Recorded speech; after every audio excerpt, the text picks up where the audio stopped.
What is up, everybody? Cornerman underscore MMA here, Ryan the Mighty Quinn. UFC Vegas 62 in the books. Solid night of fights. Solid. It was a fairly lackluster card. That's to be expected going forward. Big mega card next week, UFC 280 in Dubai. We need some filler stuff. We need some prospects to build for the future. I felt like that was last night. Um, Main event, Alexa Grasso, Viviane Araujo. We'll get into that in a little bit. Um, to me, the biggest standout of the night, without question, was Joanderson Brito. That I thought he looked fantastic. I love his game plan. I love what he saw. Yeah, we're gonna get right to that. Before I forget, please like, subscribe, and share. Now, why was he so good? He came forward.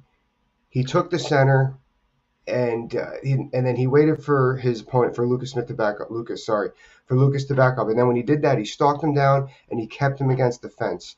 Now that's always huge for me. You know me, I'm huge on lateral movement. He doesn't have the same body type I do, but he's got a lot more weapons. But he kept him there. He picked his shots. And then when Lucas tried to explode with that head kick out, big mistake. And then Brito on top of it, he made him pay for it. That just the whole fight to me from Joanderson Brito yesterday, it just reeks of a disciplined fighter. And then somebody who doesn't make mistakes, somebody you can make mistakes against, that's a winner. And in today's game, that's a winner. It adds a lot to your arsenal. And discipline, it should be a martial arts discipline, for so to speak. But yeah, and then he got his back. He was relentless, just stayed poised, getting that rear naked choke, and he got the finish. And I believe it was a little over 2 minutes. Fantastic. I'm really looking forward to what's going forward to him in the future, as well as he's 14-3, a lot going on. There was a couple other things I wanted to mention before we got into talking about the main event. Uh, um, yeah, there's just there was a few things here I saw. Oh yeah, Maximov. I believe that was his fourth loss in his last fight on his UFC contract. Uh, it did turn out he was injured. I know I tweeted, I said Maximov looks tired or injured. Just the way he was, he was getting taken down off easy trips, and it just actually I noticed I couldn't even believe Malkoun was shooting in with his head down. That's another thing for those of you who are new to wrestling. Malkoun started to get away with it once Maximov was hurt. But I saw that Malcolm was shooting him with his head down, and then that's when your butt's above your head like this, you're not going to finish, especially against a good wrestler. Somebody who's not even on the level of a Kobe Covington or a Kamaru Usman, somebody on a lesser level is just going to pop your head down and put you exactly where you were looking. And then they're going to finish you're going to do all that hard work for their takedown. We didn't see that last night because Maximov was injured, but that's what happens. You know, so let's focus on that for a second with the wrestling, with MMA wrestling. Any kind of wrestling. When you shoot in, I know in that more so striking stance, that lead leg is a little more sexy to come in and grab. I made a career of that, turning into a double, just jacking against the fence, trying to run the high crotch. So Malkoun's coming in with that single or grabbing that high crotch, and that's another thing. That's a high crotch in wrestling with the head outside the body. The head inside is a single leg. When he's coming in, and he's got his head down, you got a chance to be guillotined, and then you're going to go exactly where your head's looking, like I just mentioned. Um, Maximov wasn't able to do that, whether it was the injury or just the poor wrestling, not sure.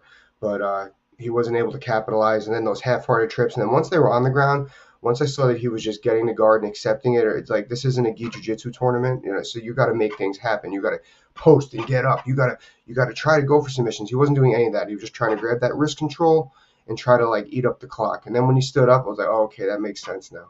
That makes sense now. So we'll see what happens there if he continues his UFC career. Oh yeah, Mana Martinez. That was the next one. I know a lot of people. The consensus on this fight was they wanted to see how Cub Swanson looked on the scales. That was a big one. Now I thought Mana looked great. Um, but Cub is I just Cub's he's what was it? So he's got about 50 fights, and now he's class 38 years old. Like me, if think I would go up a weight class. I just I don't know if my body can handle that anymore. Plus I'm not exactly in the shape I was anyway when I was 30. But I just wasn't ready. Like I don't know. Like I feel like that people were looking at this fight like the new weight class for Cub was very appealing to further his career. I don't want to say any disrespect to the legend, but it's just a lot of wear against a young and up and coming fighter who's come. He's actually bigger for that weight class, Mana. But no, he just showed pure domination. Looked great. My man James Krause was in his corner. James, I'm going to be texting you again after this. I'm still looking for my T-shirt and another interview on here. You got big fights with Glory MMA coming up. I want to talk all about him, all about him. Yeah, I love what Glory MMA is doing over there. It's very hard in this climate to produce a super gym right now. A lot of things are in place. You got the American top teams, the Sanford. I forgot Sanford's changing their name up. Uh, the gyms in Russia and Brazil. You got a Black House. There's just so many stables that they want to get started and move to. And for James Krause and company to Jason Hyde's over there to put together Glory MMA in the Midwest and hearing. Oh, I tweeted too. I loved hearing that Mana relocated to Kansas City to train there full time. I love hearing that. It means you're doing something so right when you're attracting the masses. It's like Field of Dreams. If you build it, they will come. Great job, James.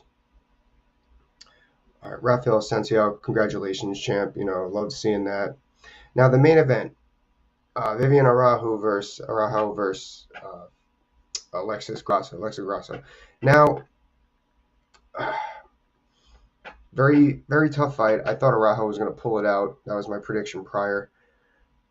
I didn't see a 50-45. I don't know who gave it that.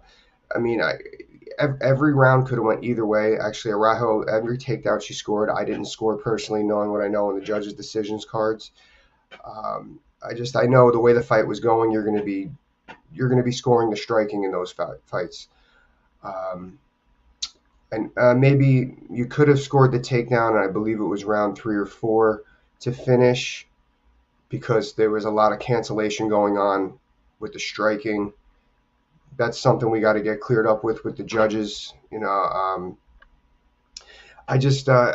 look at it like this. Like, if you're scoring, we'll talk about the scoring, then we'll go into what happened. But if you're going to give Grasso round 1, how do you not give Araujo round 4? It was like the same round for either fighter. And I think that sometimes judges just get a little too complacent. I don't want to give the judges crap. Sometimes things happen in different angles, but I felt that there was enough to happen where you could see that one fighter won the other. I don't know how somebody gave a shutout to Grasso. Now, what happened now? Now, round 1, I gave to Grasso because I felt that her striking was more impactful. She made a little more, quote unquote, damage. Not really damage, but connection with her strikes. I felt the late takedown wasn't a scoreable offense by Araujo because there was just too much striking to be dealt with. Too much striking she absorbed. Not to mention not to say there was a lot of damage, but there was just a lot to score there. And that was basically the theme of the fight. I thought Araujo did a great job standing her ground in the middle for the most part, not getting too greedy. Actually, I felt that most adjustments need to be made by Grasso. I felt she wasn't. She needed to throw more 3, 4, 5 punch combinations to get in. She needed to move her head more on the way in. She wasn't. She started doing that towards the end, actually. So forgive me, especially by round 5. But more feints would have helped her out. I didn't see it. Like, fighters who are why feints are important. You can't always jab, but if you always jab, they're gonna know. You gotta let them think you're jabbing. Then they cover up, boom, right hand, or jab and then cover distance, jab, cover distance, jab back out to distance. She didn't really jab that whole much. I thought that would have been very useful for her. Feints would have been very useful. And then, like I said, head movement on the way in. I used to be key for moving my head on the way in with punches to close distance for my takedowns, for my clinch work. With her, I felt like the way the fight was going, she was not doing so great with the range game, staying out here on the edge of Araujo, but Vivian, and she needed to get inside and cut off with her short arms. I tweeted, get inside the telephone booth. She needed to get inside the telephone booth.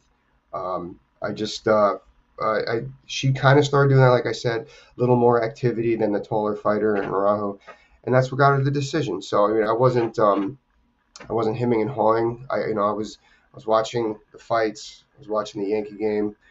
I had the fights on mute. So I wasn't really listening to what the commentary team was saying. Uh, I didn't want to be a judge last night. Like I said, the only judge I wanted to be was Aaron Judge last night because of the home run he hit, but the Yankees didn't pull it out either. So anyway, that's what I got, guys. UFC 280 coming up. We're going to talk about some stuff like that over the weekend. So maybe some keys to victory for some fighters. Really looking forward to it. Again, please like, subscribe, and share. We're going to be on here Tuesday afternoon, probably 12:30, 1 o'clock Eastern time. So please tune in on your lunch break. Let's have some conversation and talk about the fights coming up. Mega card coming up. We're all looking forward to it right here on the Cornerman MMA. Thanks, guys.